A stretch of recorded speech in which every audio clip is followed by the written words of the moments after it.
Hello and welcome to the BNP Paribas Asset Management Talking Heads podcast. Every week, Talking Heads will bring you in-depth insights and analysis through the lens of sustainability on the topics that really matter to investors. In this episode, we'll be discussing investing in the food and agricultural value chain. I'm Daniel Morris, Chief Market Strategist, and I'm joined again today by Agne Rakauskaite, Portfolio Manager. Welcome, Agne, and thanks for joining me. Really good to be back. Agne, so much has happened over the last 6 months. It's hard to keep track of everything, alongside the many changes in the U.S., not just in terms of the administration, but all the policies that have followed. A big part have been new initiatives affecting food and agriculture. Many of our listeners will have heard about MAHA, Make America Healthy Again, in parallel to MAGA. One thing we can start with are the weight loss drugs. One of the big debates in consumer markets today is around these GLP-1 weight loss drugs. How do you see these drugs changing eating habits? And what does it mean for companies across the food and agriculture value chain? We've spoken on a previous podcast about GLP-1s as a potential solution to obesity. I often get asked by investors, what could be the most meaningful long-term driver of change across the sector? GLP-1s genuinely have that potential. What's striking is just how quickly this has all happened. The first drug was only approved for obesity in 2021, and by 2022 and 2023, adoption had already accelerated, especially in the US. I think it's fair to say that these drugs are now mainstream, not just in terms of patient use, but also in terms of how the food industry is having to think about them.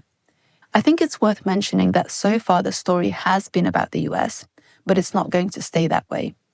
Patents are due to expire in around 80 markets next year, which will make these drugs far more accessible globally, especially in the emerging markets. And with a pill, adoption's likely to broaden into more mainstream lifestyle users.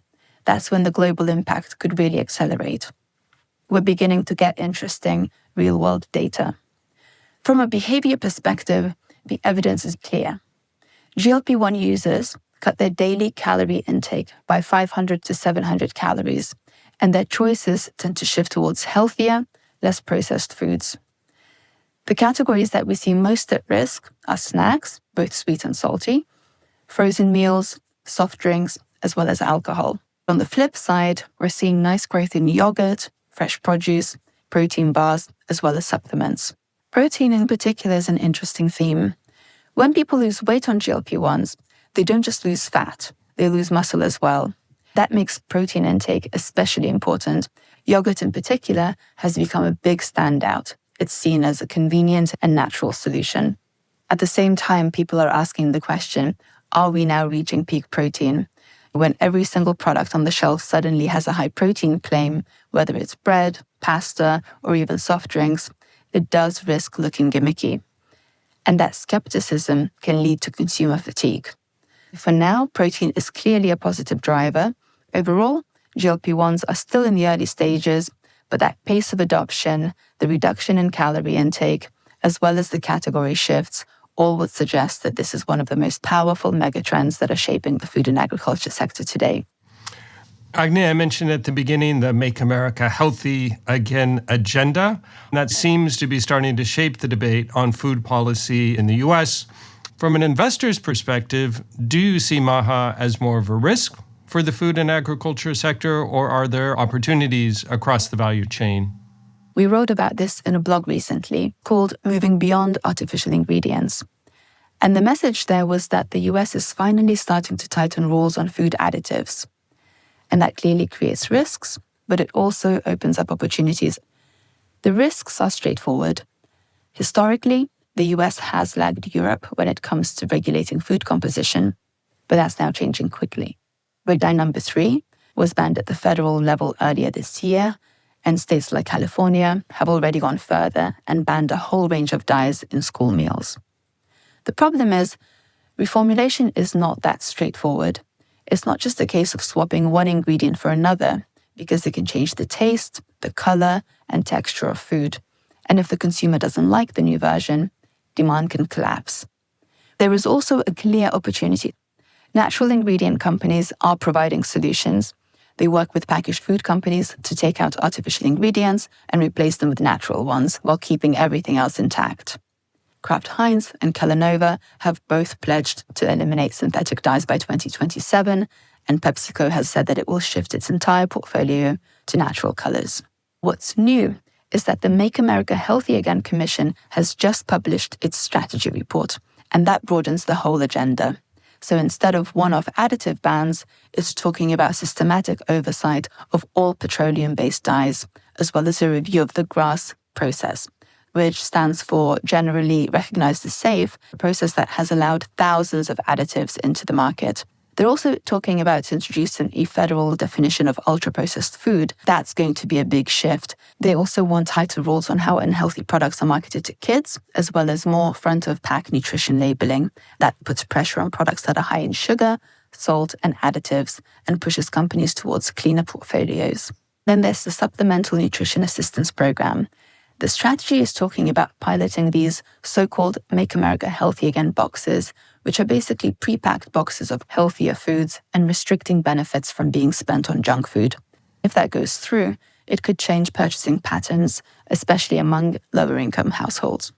On the farming side, the strategy is pushing for more precision agriculture and regenerative practices, looking to help farmers cut pesticide use and improve soil health. That's a positive for agriculture technology companies.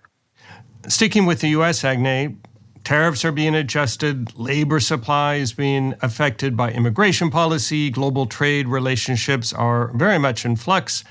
What are the implications for supply chains across agriculture and food? On tariffs, the impact depends on where you sit in the value chain. Downstream players, like food producers, distributors, retailers, and restaurants, are generally less exposed because most of their food is sourced locally. But fertilizers, crop protection chemicals, agricultural machinery are all globally traded and highly exposed. When tariffs increase costs in those areas, it filters straight through to the farmers, and that can affect their profitability and investment decisions. Then immigration. If immigration policy continues to tighten, you quickly get labor shortages, lower yields, and pressure on farm profitability. The same applies in meatpacking and restaurants as well as food service, which all lean heavily on immigrant labor. And then trade relationships. This is where retaliation risk comes in, and farmers end up in the crossfire. You could see supply chains get reshaped, more domestic sourcing, and more emphasis on friendly partners.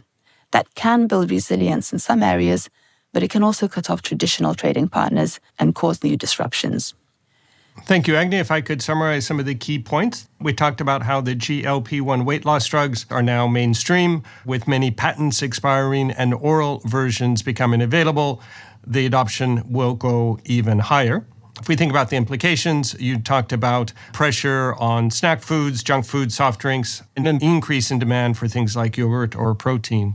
We touched on MAHA, Make America Healthy Again, and some of the implications you saw there were restrictions on food additives. And then finally, in terms of the major policy shifts, you highlighted, for example, potential for labor shortages in the agricultural sector due to changes in immigration policy. Well, Agne, thank you very much for joining me. Thank you, Daniel. That's it for this week's episode of Talking Heads. If you would like more information about investing in the food and agriculture value chain, please reach out to your BNP Paribas Asset Management contact or check out Viewpoint, our website for investment insights at viewpoint.bnpparibas-am.com. Viewpoint brings commentary and analysis in a variety of formats, from investment outlooks to asset allocation videos and podcasts, to help investors make better informed decisions. You've been listening to the BNP Paribas Asset Management Talking Heads podcast with me, Daniel Morris, and Agne Rakauskaite, Portfolio Manager. Please do join me next week. Until then, take care. This presentation includes a discussion on current market events and is not intended as investment advice or an offer of products or services by BNP Paribas Asset Management. Please keep in mind that the information and analysis in this presentation is only current as of the publication date.